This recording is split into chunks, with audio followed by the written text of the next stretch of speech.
Assalamualaikum warahmatullahi wabarakatuh. Bertemu kembali bersama saya dalam channel Peci Ngaji.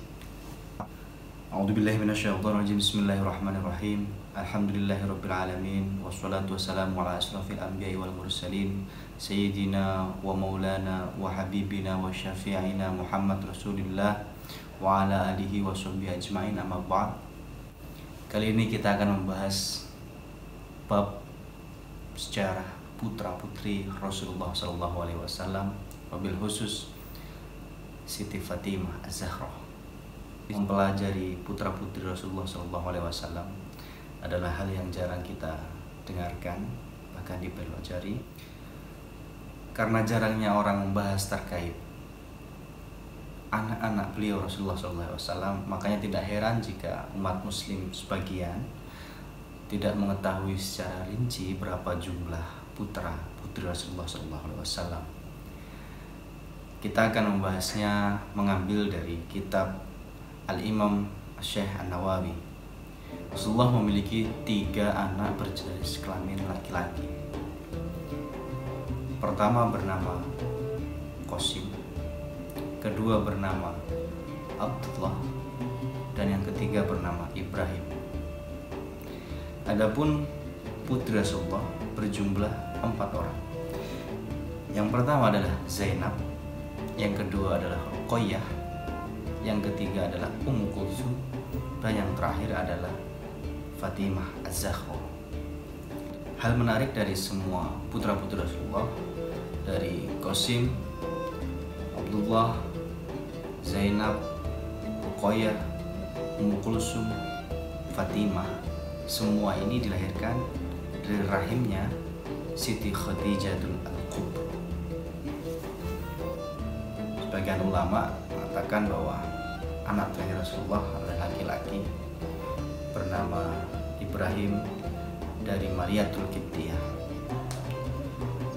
Yang paling masyhur adalah putrinya bernama Fatimah Az-Zahra, karena ketiga putra Rasulullah, Qasim meninggal di usia 2 tahun, Abdullah meninggal di usia 12 bulan, dan yang terakhir putranya meninggal juga di usia 17 bulan. Adapun Zainab, Ruqayyah, Ummu Kulsum, dan Fatimah tumbuh hingga dewasa. Mengapa Fatimah mendapat julukan Az-Zahra? Ulama sepakat bahwa Az-Zahra itu bermakna dia, Fatimah, tidak pernah haid seumur hidupnya. Bahkan ketika melahirkan Hasan Hussein, cucu Nabi, masa nifas Fatimah tidak lebih dari 7 hari. Begitu cepat. Beliau, Fatimah Az-Zahra binti Rasulullah, memiliki fisik paras, bentuk mirip sekali dengan beliau Rasulullah SAW. Bahkan diyakini dari semua perempuan di dunia ini, yang paling cantik adalah Fatimah Az-Zahra. Selain kecantikannya, beliau, Fatimah Az-Zahra, memiliki kecerdasan yang luar biasa dan kelembutan hati. Suka membantu, berakhlak mulia, tutur katanya lembut dan menenangkan bagi si pendengar. Masa di mana Siti Khadijah Al-Kubra, ibunya, sudah wafat. Fatimah ditinggal oleh ibunya ketika Fatimah masih berusia 5 tahun. Saat itu juga Fatimah sebagai putri Rasulullah mengambil sebagian tugas yang dilakukan oleh almarhum ibunya dengan menumbuk tepung yang kasar hingga tangannya, bahasa orang sini itu, kapalan, saking seringnya numbuk tepung itu sendiri. Beranjak dewasa, banyak sekali sahabat-sahabat Rasulullah yang ingin mempersunting Fatimah. Salah satunya yaitu sahabat Abu Bakar As-Siddiq. Tapi Fatimah menolak lamaran Abu Bakar. Kedua, sahabat Umar bin Khattab. Begitupun Fatimah juga menolak lamaran Umar bin Khattab. Hingga pada suatu malam Rasulullah SAW didatangi oleh malaikat Jibril, dan malaikat Jibril mengatakan bahwa Fatimah anakmu akan dinikahkan dengan Sayyidina Ali bin Abu Thalib. Mendapat kabar itu dari malaikat Jibril, Rasulullah ceria sekali. Keesokan harinya, tanpa dinyana dan disadari, Sayyidina Ali datang menghampiri Rasulullah, mengutarakan niatnya ingin melamar putrinya yang bernama Fatimah Az-Zahra. Tanpa berpikir panjang, Rasulullah mengiyakan, dan Rasulullah bertanya, "Apa yang engkau maharkan kepada putriku, wahai Ali?" "Wallahi," kata Ali, "engkau lebih mengetahui tentang apa yang aku miliki saat ini." Sayyidina Ali menjawab, "Aku hanya memiliki 1 ekor unta, 1 perlengkapan baju perang, dan 1 pedangku." Kemudian Rasulullah menjawab, "Pedang tetap engkau pegang sebagai alat untuk kau meneruskan perjuangan di kalimatillah.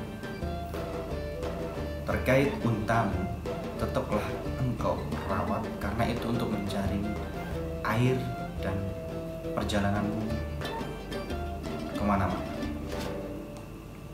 Tetapi dalam bab perangkat perang, yaitu baju perangnya yang akan dijadikan mahar pada Fatimah." Singkat kata, pernikahan itu terjadi. Sayyidina Ali dan Fatimah dinikahkan. Yang memimpin ijab kabulnya langsung Rasulullah SAW dengan mahar baju perang Ali, yang jika saat ini dihargai uang rupiah Indonesia tidak lebih dari 3 juta rupiah. Karena tarikh mengatakan harga baju perang Ali itu 400 dirham. Dari uang 400 dirham itulah Rasulullah diberikan kepada Siti Fatimah. Oleh Fatimah dibelikan bantal yang dimasuki dengan pelepah kurma, dan 1 selimut, 1 burdah, yang dimana riwayat-riwayat mengatakan ketika burdah itu dibuat tidur oleh Fatimah, maka kakinya terlihat. Ketika burdahnya ditarik ke bawah, maka kepalanya yang terlihat. Jadi sangat sederhana sekali, betul-betul sederhana. Jika perempuan-perempuan, wanita-wanita saat ini tahu betul bagaimana perjuangan Siti Fatimah, mungkin mereka akan malu. Suatu ketika Rasulullah SAW mendapatkan wahyu dari Allah Subhanahu wa Ta'ala, di mana wahyu itu berbunyi, "Tidak seorang pun dari kalian yang tidak akan melewati neraka." Quran surat Maryam ayat 71. Rasulullah seketika itu menangis sejadi-jadinya. Tidak ada yang bisa menghentikan tangisan Rasulullah yang lirih, perih, dan syahdu dalam pendengaran semua sahabat yang ada di sekitar beliau.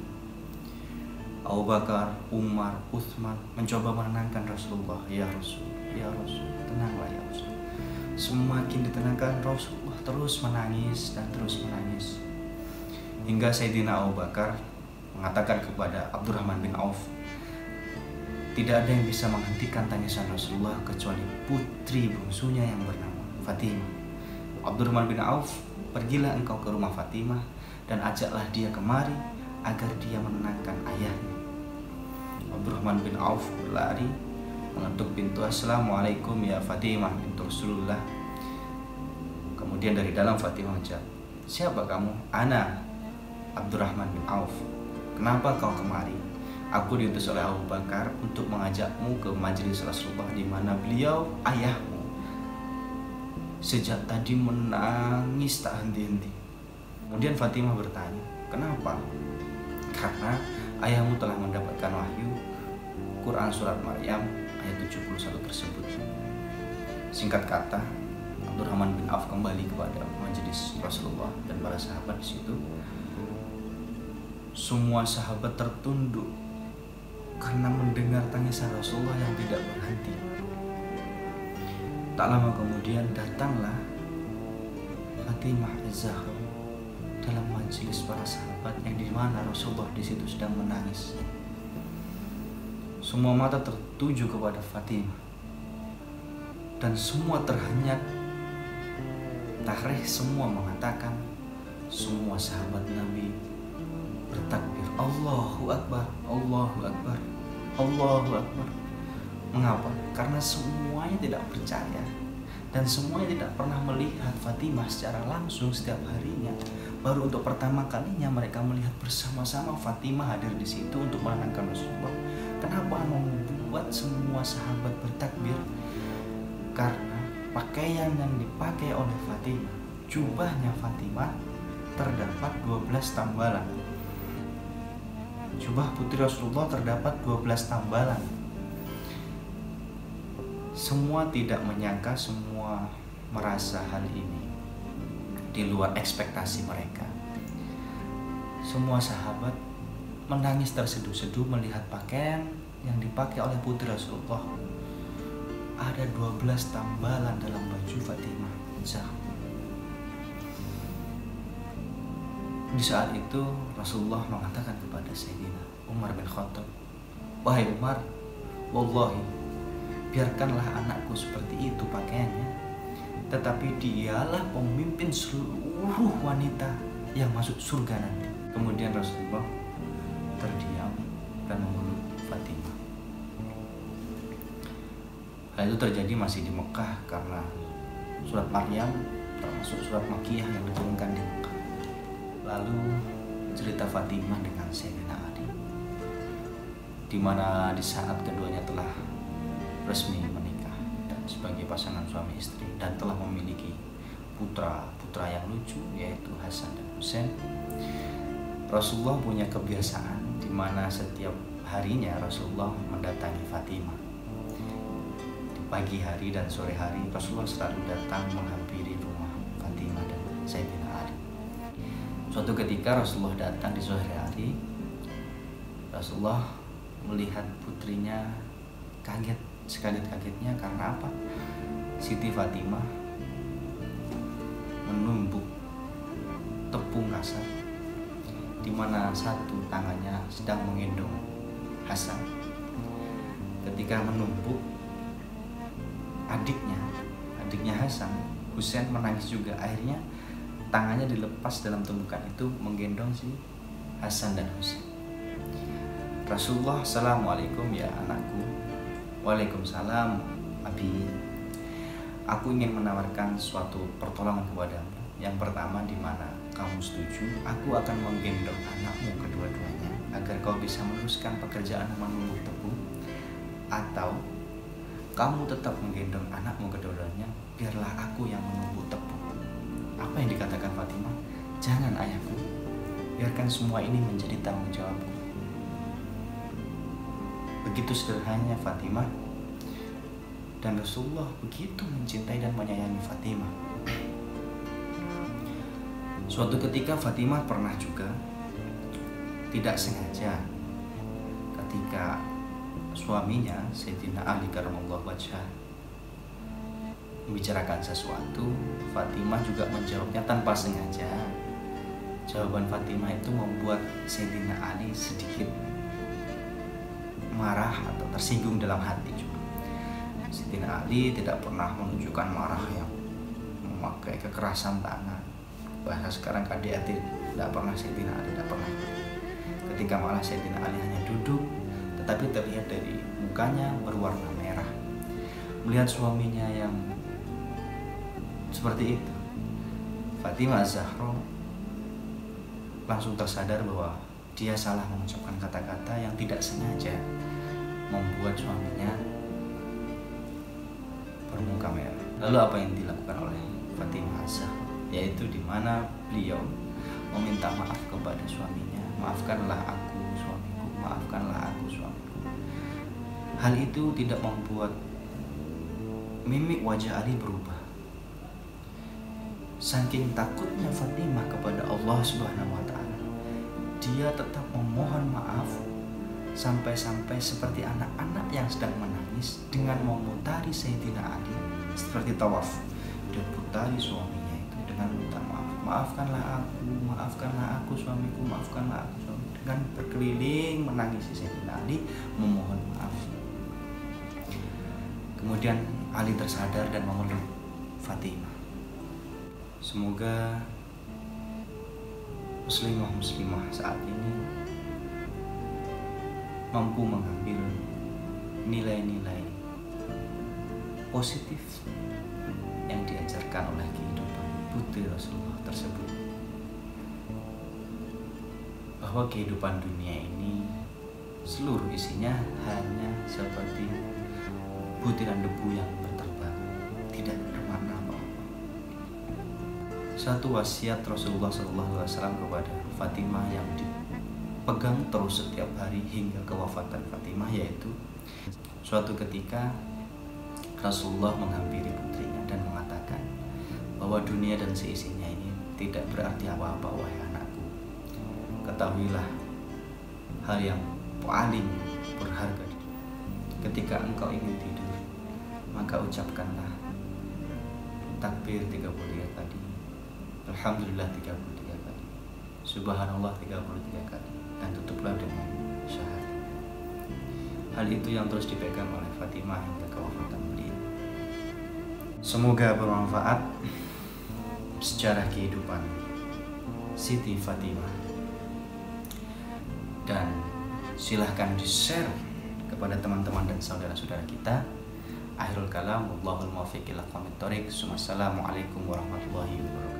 خمسة أطفي بها حر الوباء الحاطمة، المصطفى والمرتضى وابناهما وفاطمة.